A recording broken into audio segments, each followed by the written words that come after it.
Hello everyone, this is your biology syllabus. इसमें हमने cell structure और फंक्शन के बारे में पढ़ लिया। इसमें आपका एक टॉपिक रिमेन रह जाता है, structure and function of carbohydrates, lipid, protein और एंजाइम।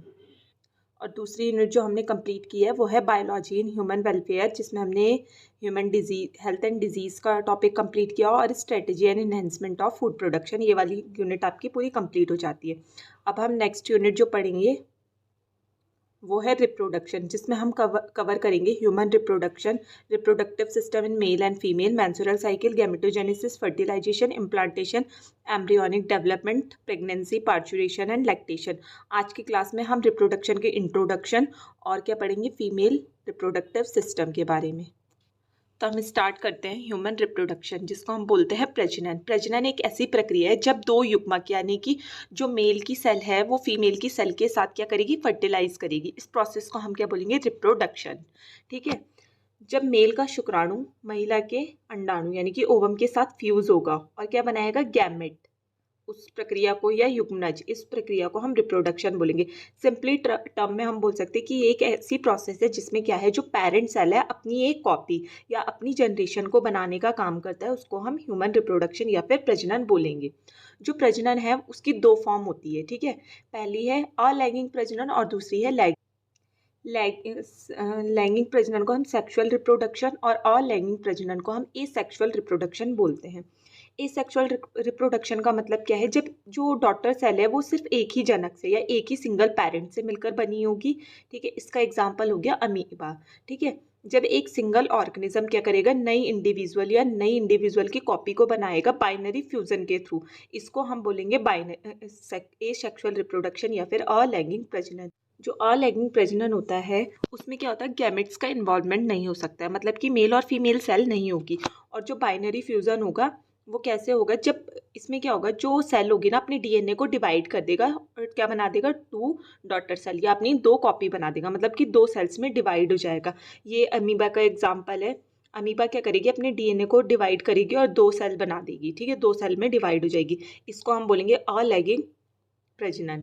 अब जो अलैंगिक प्रजनन है या फिर एसेक्सुअल रिप्रोडक्शन है, इसकी भी तीन फॉर्म होती है। ठीक है। पहला बाइनरी फ्यूजन जो मैंने आपको ऊपर बताया। ठीक है। सेकंड होता है बडिंग, जिसको हम मुकुलन या फिर नवोदित भी बोलते हैं। मुकुलन का मतलब क्या है, इसमें क्या होगा, जो सेल होगी वो अपने छोटे छोटे टुकड़ों से क्या करेगी, एक नए इंडिविजुअल बना देगी, मतलब कि उसके एक छोटे से टुकड़े से भी क्या होगा, एक नई इंडिविजुअल या नई सेल बन जाएगी, जिसका एग्जाम्पल है हाइड्रा। नेक्स्ट आ जाता है, नेक्स्ट है फ्रेगमेंटेशन। फ्रेगमेंटेशन को हम विखंडन भी बोलते हैं। फ्रेगमेंटेशन का मतलब क्या होगा, जब भी कोई भी परजीवी क्या करेगा, अपने पार्ट्स को, अपने आप को बहुत सारे टुकड़ों में डिवाइड कर लेगा। ठीक है। और उसके हर एक पार्ट से क्या है, एक नया सेल बनेगी या नई डॉटर बनेगी। इस प्रक्रिया को हम बोलेंगे विखंडन या फिर फ्रेगमेंटेशन। इसका एग्जाम्पल है कॉर्नेरिया परजीवी। ठीक है। फिर नेक्स्ट है लैंगिक या फिर सेक्सुअल रिप्रोडक्शन।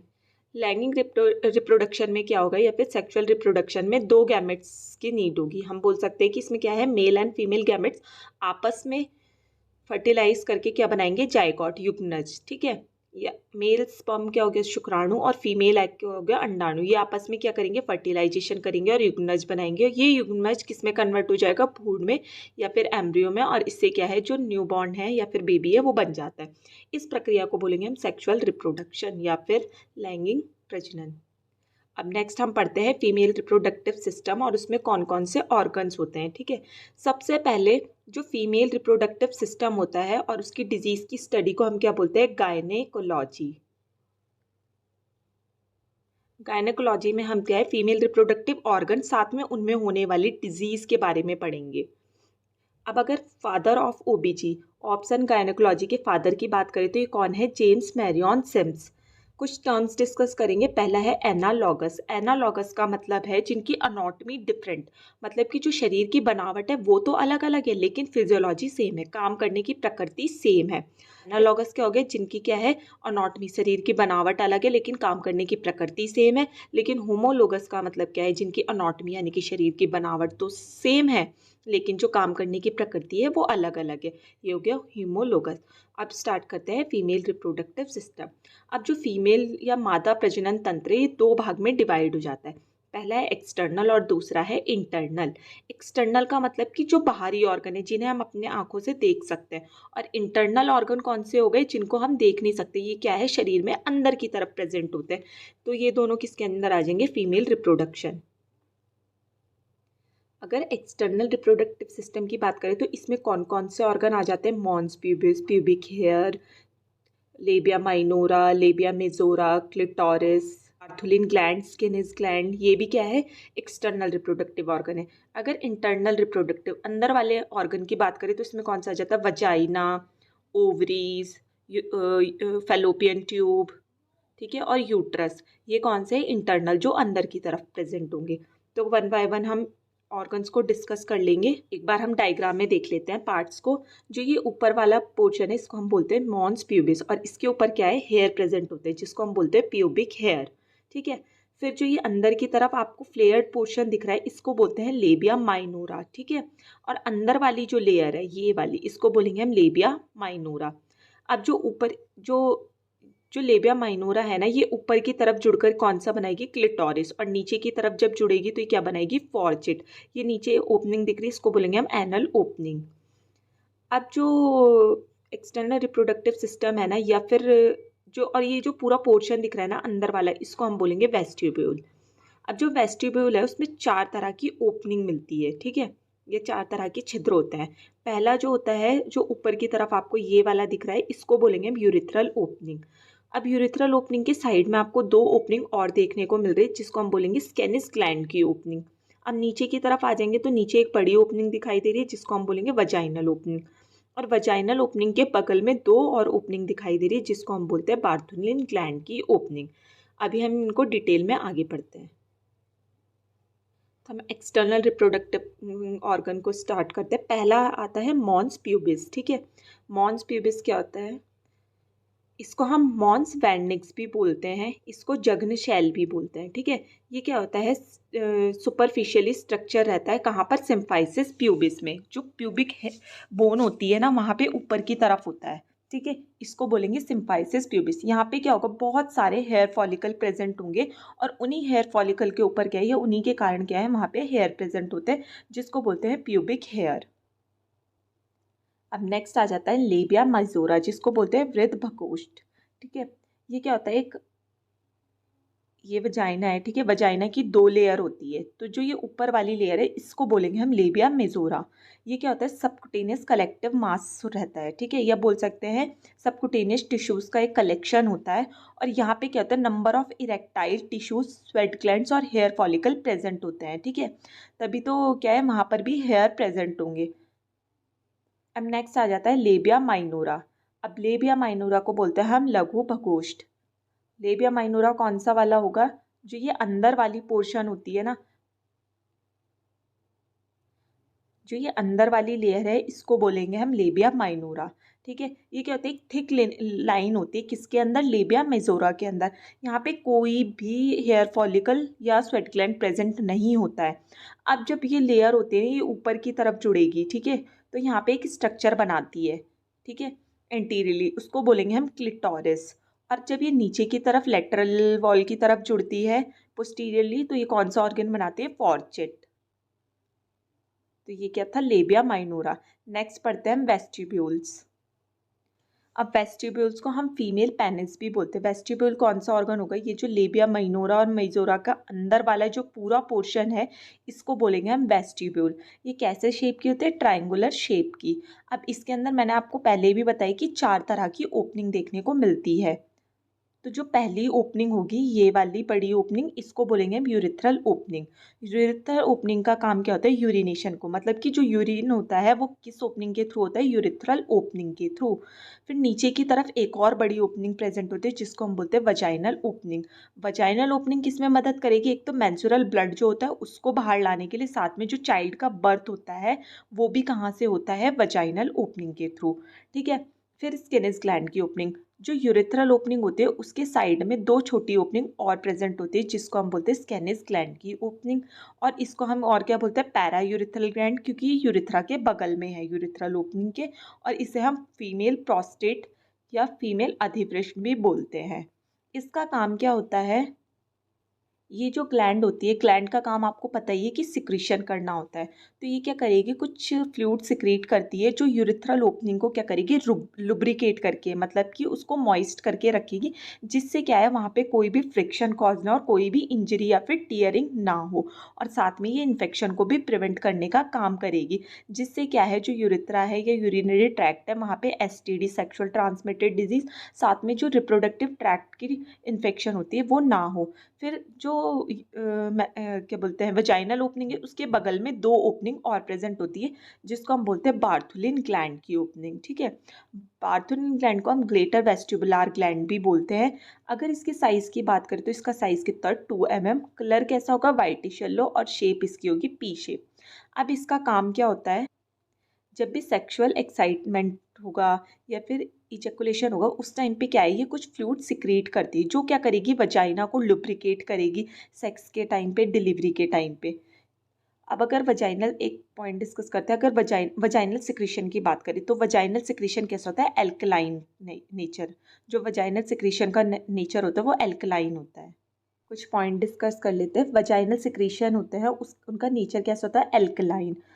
अब मैंने आपको ये स्ट्रक्चर दिखाया था ना, तो नीचे क्या था, ये वाला पोर्शन फोर्चिट, ठीक है, और यहाँ पे क्या है, एनल ओपनिंग है।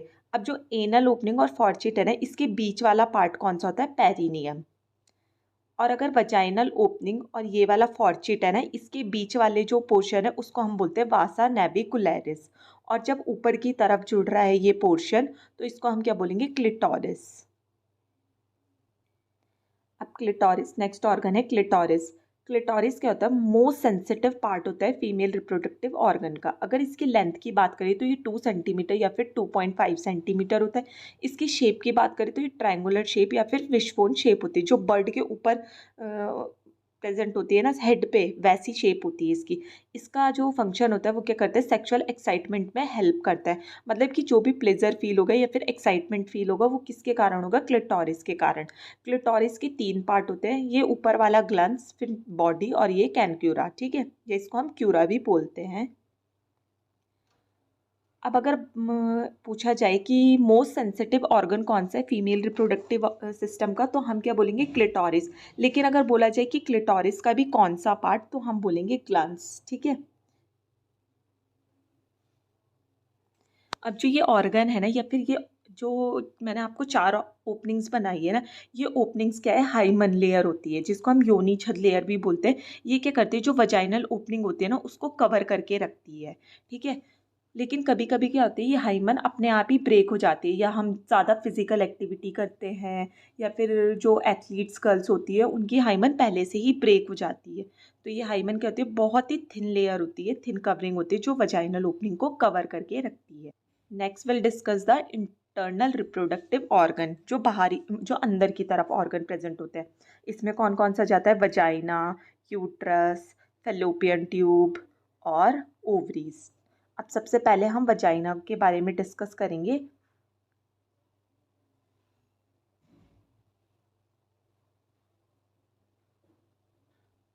अब वजाइना के स्ट्रक्चर की बात करें तो ये कैसा स्ट्रक्चर होता है, ट्यूबुलर स्ट्रक्चर होता है। इसमें 3 लेयर होती है, आउटर लेयर सीरस लेयर होती है, मिडल लेयर मस्कुलर लेयर होती है, और इनर जो लेयर होती है वो कौन सी होती है, मिकोसल लेयर। और जो किसकी बनी होती है, स्टेटिफाइड स्क्वामस एपिथेलियल टिश्यूज की बनी होती है। अगर वजाइनल की लेंथ की बात करें तो एंटीरियर वजाइनल वॉल 7 सेंटीमीटर और पोस्टीरियर वजाइनल वॉल कितनी होती है, 9 सेंटीमीटर। मतलब कि जो बाहरी लेयर होती है इंटीरियरी, वो कितनी होगी, 7 सेंटीमीटर, और जो अंदर वाली लेयर होती है वो उसकी लेंथ कितनी होगी, 9 सेंटीमीटर। अब जो वजाइना होता है ना, उसके फंक्शन होते हैं, सबसे पहले तो ये क्या करती है, एक पाथवे या रास्ता प्रोवाइड करती है किसको, फिटस को, यानी कि नवजात शिशु के जन्म के लिए एक रास्ता देगी। साथ में जो मेंस्ट्रुअल ब्लीडिंग होती है माहवारी के टाइम पे, उस ब्लीडिंग को बाहर करने में भी हेल्प करेगी। फिर सबसे पहले अगर क्या है, पेनिस इजैकुलेट करेगा तो किसके थ्रू करेगा, वजाइना के थ्रू। तो हम इसको क्या बोलते हैं, ऑर्गन ऑफ कॉइटस या फिर copulation during the sexual intercourse. और दूसरा काम क्या है, ये इन्फेक्शन को भी प्रिवेंट करता है, क्योंकि जो वजाइना होता है उसका पीएच कैसा होता है, एसिडिक, या हम बोल सकते हैं हाईली एसिडिक, 3.5 to 5.6। तो ये क्या करेगी, हाईली एसिडिक होने के कारण जितने भी इन्फेक्शंस हैं या फिर जितने भी पैथोजेंस हैं उनकी एंट्री नहीं होने देगा इंटरनल ऑर्गन में। अब जो ये हाईली एसिडिक पीएच है वो क्यों रहता है, तो वजाइना में क्या है, डोडोलाइन बैसिलस और लैक्टोबैसिलस एसिडोफिलस नाम का एक बैक्टीरिया होता है जो क्या करता है, वजाइना के पीएच को मेंटेन करता है। जब भी पीएच बढ़ेगा तो ईस्ट्रोजन का लेवल क्या है, डिक्रीज होता है, और अगर ईस्ट्रोजन का लेवल इंक्रीज होगा तो पीएच क्या है, डिक्रीज होगा। अब जो मैंने आपको बोला कि जो वजाइना का पीएच है वो कैसा होता है, एसिडिक होता है। लेकिन कब, रिप्रोडक्टिव पीरियड में, जब भी रिप्रोडक्टिव पीरियड होगा उसमें वजाइना का पीएच एसिडिक होगा। लेकिन बिफोर प्यूबर्टी, यानी कि जो छोटे बच्चे होते हैं बिल्कुल 12 साल से छोटे, और आफ्टर मिनोपोज, मतलब कि जब मासिक धर्म है वो परमानेंट खत्म हो जाता है, तो उस टाइम पे वजाइना का पीएच या तो फिर एल्कलाइन होगा या फिर न्यूट्रल होगा, एसिडिक नहीं होगा। अब कभी कभी क्या होता है, जो जब न्यूबॉर्न गर्ल्स होती है ना, तो उनमें क्या है, उनके वजाइना का पीएच एसिडिक देखने को मिल जाता है। लेकिन ये क्या है, अपने आप ठीक हो जाता है। अब ऐसा क्यों होता है, उस टाइम पे जब बच्चा जन्म लेता है तो उस टाइम पे क्या है, मैटरनल हार्मोन, जो माँ के हार्मोन होते हैं वो बच्चे में ट्रांसफ़र हो जाते हैं। लेकिन ये क्या है, 7 दिन या 48 आवर में अपने आप से ठीक हो जाते हैं, अपने आप से जो पीएच है वो क्या है, एल्कलाइन या फिर न्यूट्रल हो जाएगा। अब नेक्स्ट ऑर्गन हम डिस्कस करेंगे, यूट्रस। यूट्रस को हम मेट्रा भी बोलते हैं या फिर गर्भाशय गुहा भी बोलते हैं। यूट्रस, अगर यूट्रस के स्ट्रक्चर की बात करें तो यूट्रस कैसा होता है, हॉलो मस्कुलर ऑर्गन होता है। ठीक है, ये वाला जो अंदर वाला पोर्शन है ये क्या है, यूट्रस। ठीक है, अब ये क्या है, हॉलो मस्कुलर ऑर्गन है। और हम बोल सकते हैं most important, second most important organ है फीमेल रिप्रोडक्टिव सिस्टम का, क्योंकि जो एम्ब्रियोनिक डेवलपमेंट होता है या फिर जो फीटल डेवलपमेंट होता है वो कहाँ पे होता है, यूट्रस के अंदर। यूट्रस का शेप कैसा होता है, पियर शेप या फिर पायरी फॉर्म। ठीक है, पियर शेप होता है इसका ऐसे। अब इसकी वेट की बात करें तो कितना होता है, 60 ग्राम। अब इसकी 3 लेयर होती है, पहली है आउटर सिरोसा लेयर जिसको हम पेरीमीट्रियम या फिर परिगर्भाशय भी बोलते हैं। मिडल लेयर मस्कुलर लेयर होगी, मसल्स की बनी हुई, जिसको हम मायोमीट्रियम या फिर गर्भाशय पेशी स्तर बोलते हैं। और जो इसकी लास्ट लेयर होती है, इनर लेयर, उसको बोलते हैं हम एंडोमीट्रियम या फिर अंतःस्तर, गर्भाशय की अंतःस्तर वाली लेयर। इसको हम फंक्शनल लेयर भी बोलते हैं। अब मैंने इसको फंक्शनल लेयर क्यों बोला, क्योंकि एंडोमीट्रियम के शेड ऑफ या फिर टूटने के कारण ही क्या है, मासिक धर्म होता है। जो एंडोमीट्रियम होती है ना या फिर फंक्शनल लेयर होती है, फिर से 2 लेयर्स में डिवाइड हो जाती है। पहली लेयर है स्ट्रेटम बेसिलस और दूसरी है स्ट्रेटम फंक्शनैलिस। जो स्ट्रेटम फंक्शनैलिस होती है ये मेन लेयर होती है, क्योंकि इसी के शेड ऑफ होने के कारण क्या है, मेंस्ट्रुअल पीरियड भी होगा, साथ में जो स्पर्म है वो सबसे पहले अगर किसी के साथ अटैच होगा तो वो वाली लेयर भी कौन से, स्टेटम फंक्शनैलिस। अब जो स्टेटम फंक्शनैलिस है फिर से दो लेयर्स में डिवाइड हो जाती है, स्पॉन्जियोसम और कंपैक्टम में। ये स्ट्रक्चर दिखाया गया है कि क्या है, एंडोमीट्रियम है। ये यूट्रस की 3 लेयर, पहली वाली पेरीमीट्रियम, फिर मायोमीट्रियम, और ये वाली जो दिखाई दे रही है क्या है, एंडोमीट्रियम। अब एंडोमीट्रियम 2 पार्ट में डिवाइड हो गई। जो ये बीच वाला पोर्शन है इसको हमने क्या बोलते हैं, बेसिलस, जो क्या करेगा, एक स्पॉन्जी ऑर्गन का काम करेगा या फिर बोल सकते हैं कि कुशिंग का काम करेगा। फिर नेक्स्ट आ जाती है फंक्शनल लेयर, ये वाली स्टेटम फंक्शनैलिस। ठीक है, अब जो स्टेटम फंक्शनैलिस है 2 में डिवाइड हुई हुई है, एक तो कंपैक्टम और स्पॉन्जियोसम। अब जो ये रिसेप्टर टाइप के दिख रहे हैं इसको क्या बोला हमने, कॉम्पैक्टम। और ये जो बीच वाली लेयर है ये वाली, ये भी क्या है, कुशिंग का काम करेगी, इसको बोलेंगे हम स्पॉन्जियोसम। अब जो आप देख रहे हो ना कि सबसे बाहर कौन सी लेयर है, कॉम्पैक्टम। तो जब भी स्पर्म आएगा या फिर पीरियड होगा तो सबसे पहले कौन सी लेयर शेड ऑफ होगी, कॉम्पैक्टम। ठीक है, ये वाली लेयर शेड ऑफ होने के कारण ही पीरियड होगा। साथ में जब भी क्या है जब भी जाइगोट आएगा, मतलब कि जो मेल और फीमेल एग फर्टिलाइज करेंगे और फेलोपियन ट्यूब के थ्रू ट्रैवल करके आएगा, तो वो कौन से स्ट्रक्चर बनता है, जाइगोट। और जाइगोट सबसे पहले कहाँ पे इम्प्लांट होगा या कहाँ पे आकर जुड़ेगा, वो भी क्या है, कंपैक्टम। तभी तो यहाँ पे रिसेप्टर टाइप की ये प्रेजेंट है। तो हम बोल सकते हैं कि compactum is the first layer affecting during menstruation and the zygote embryo. अब यूट्रस के मेजरमेंट की बात करें तो इसकी लेंथ कितनी होती है, 7.5 सेंटीमीटर। विड्थ इसकी कितनी होती है, 5 सेंटीमीटर। और थिकनेस 2.5 सेंटीमीटर। अब ये क्या है, यूट्रस का स्ट्रक्चर है। जो ऊपर वाला पार्ट दिख रहा है इसको बोलते हैं फंडस, जिसकी लेंथ कितनी होती है, 1.5 सेंटीमीटर। फिर ये वाला पोर्शन है बॉडी, जो कितना इसकी मेजरमेंट होती है, 3.5 सेंटीमीटर। उसके बाद आ जाता है इस्थेमस, 0.5 सेंटीमीटर इसकी लेंथ होती है। लास्ट वाला पोर्शन क्या है, सर्विक्स, जिसकी जो लेंथ होती है 2.5 सेंटीमीटर होती है। अब यूट्रस के फंक्शन की बात करें तो जब भी ये सबसे पहले क्या है, जितना भी एम्ब्रॉनिक डेवलपमेंट होगा वो कहाँ पर होगा, यूट्रस। तो हम बोल सकते हैं कि ये क्या है, एक रिजर्वायर है या फिर होम है बच्चे के लिए, जो एम्ब्रियो है उसके लिए। अब नेक्स्ट ऑर्गन है फेलोपियन ट्यूब, जिसको हम बोलते हैं अंडवाहिनी। फेलोपियन ट्यूब को हम और क्या क्या बोलते हैं, ओविडक्ट, सल्फेन ट्यूब और मुलेरियन ट्यूब या फिर यूट्राइन ट्यूब। ऑसम से आप इसको याद कर सकते हैं, O for oviduct, S for salpinx tube, U for uterine tube और एम फॉर मुलेरियन ट्यूब। ठीक है। अब इसकी लेंथ की बात करें तो ये 10 सेंटीमीटर लॉन्ग होती है और इसके क्या है, 4 पार्ट्स होते हैं। 4 पार्ट में जो सबसे पहले वाला है उसको बोलते हैं इंटरस्थीशियल, इंटरस्थीशियल, सेकंड इस्थमस, थर्ड एम्पुला और फोर्थ है इनफंडेबुलम। इंटरस्थीशियल कौन सा पार्ट है, ये वाला। ठीक है, मैंने 1 2 3 4 करके मार्किंग की हुई है। तो जो इंटरस्थीशियल है इसकी लेंथ कितनी होती है, 1.25 सेंटीमीटर। इस्थमस की लेंथ होती है 2.5 सेंटीमीटर, एम्पुला की लेंथ होती है 5 सेंटीमीटर और इनफंडिबुलम की होती है 1.25 सेंटीमीटर। अब जो इंटरस्थीशियल है वो सबसे स्मॉलेस्ट पार्ट होता है फेलोपियन ट्यूब का। अब आप बोलोगे कि इंटरस्थीशियल और इनफंडेबुलम की लेंथ तो सेम है, लेकिन क्या है, जो इंटरस्थीशियल है उसका डायमीटर 1 mm होता है और इनफंडेबुलम का डायमीटर कितना होता है, 6 mm। और सबसे जो बड़ा रीज़न होता है वो कौन सा होता है, एम्पुला।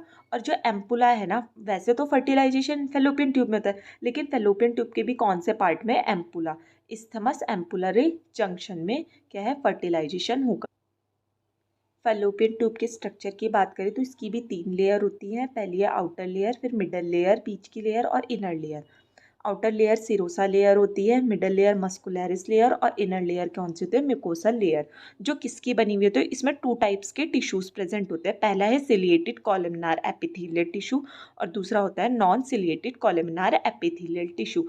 इन दोनों टिश्यू के बीच में एक एक्स्ट्रा लेयर और प्रेजेंट होती है जिसको हम बोलते हैं इंट्रासेल्युलेटेड कॉलमनार एपिथेलियल, और इसका अनदर नेम क्या है, पैक्ड सेल।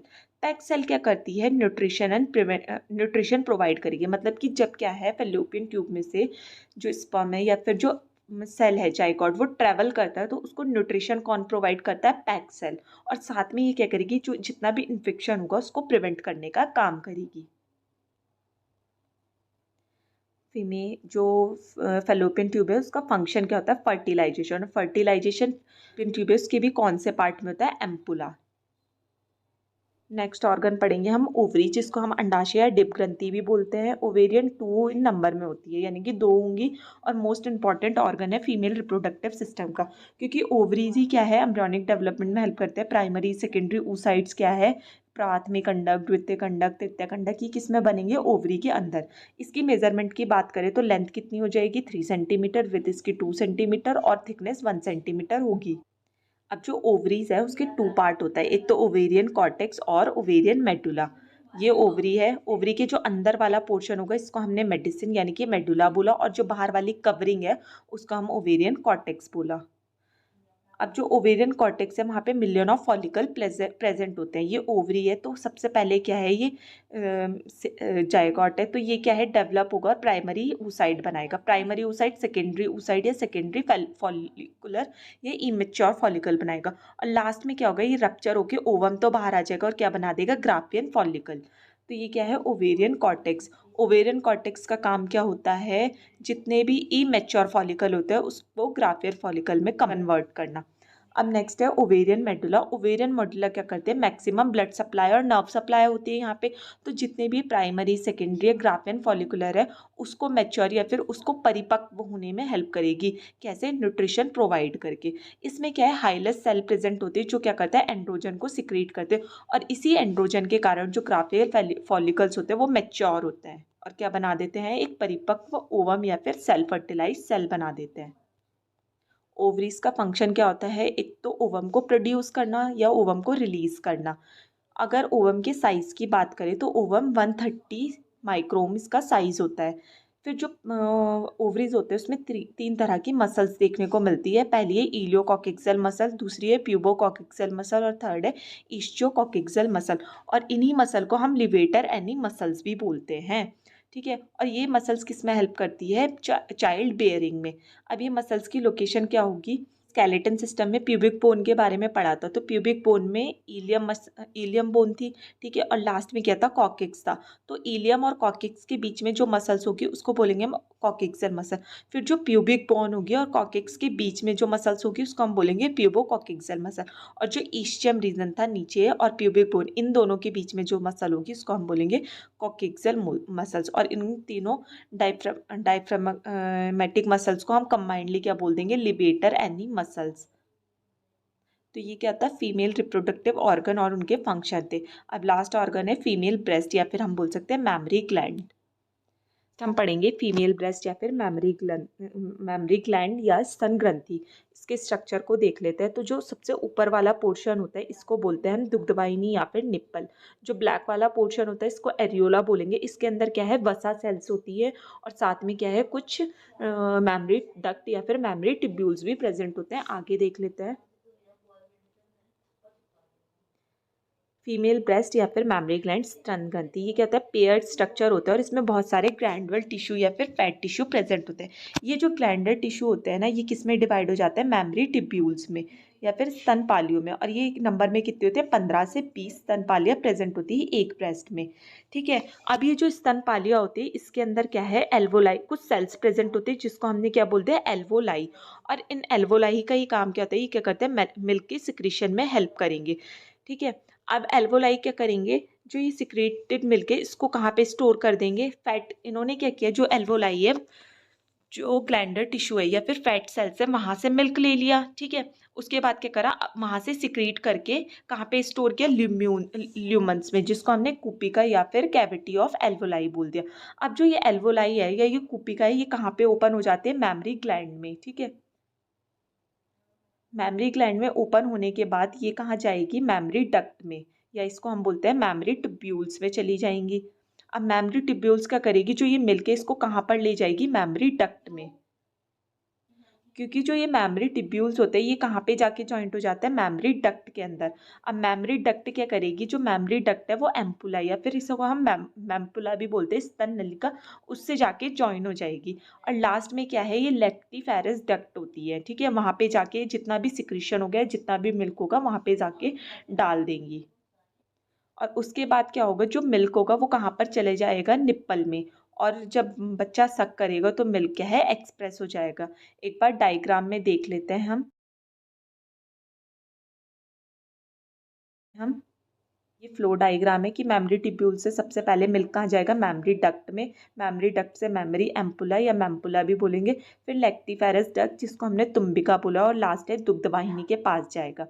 अब जो ये सबक्यूटेनियस टिश्यू होते हैं, ये कौन से टिश्यू होते हैं, एडिपोज टिश्यू। और ये एडिपोज टिश्यू में क्या, एडिपोज टिश्यू में मिल्क कहाँ से आएगा, क्योंकि उस टाइम पे क्या है, ईस्ट्रोजन का लेवल इंक्रीज हो जाएगा। जब भी जो मैमरी ग्लैंड है उसमें मिल्क का एक्सप्रेशन या फिर इजेक्शन होता है, वो दो हार्मोन के कारण होता है, ठीक है। तो दो हार्मोन का रोल है, पहला है प्रोलैक्टिन।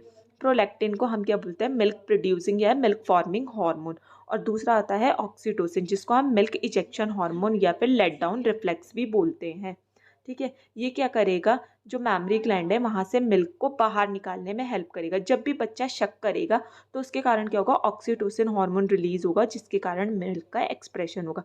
तो हम बोल सकते हैं कि दो हार्मोन इम्पॉर्टेंट है मिल्क के प्रोडक्शन और इजेक्शन में।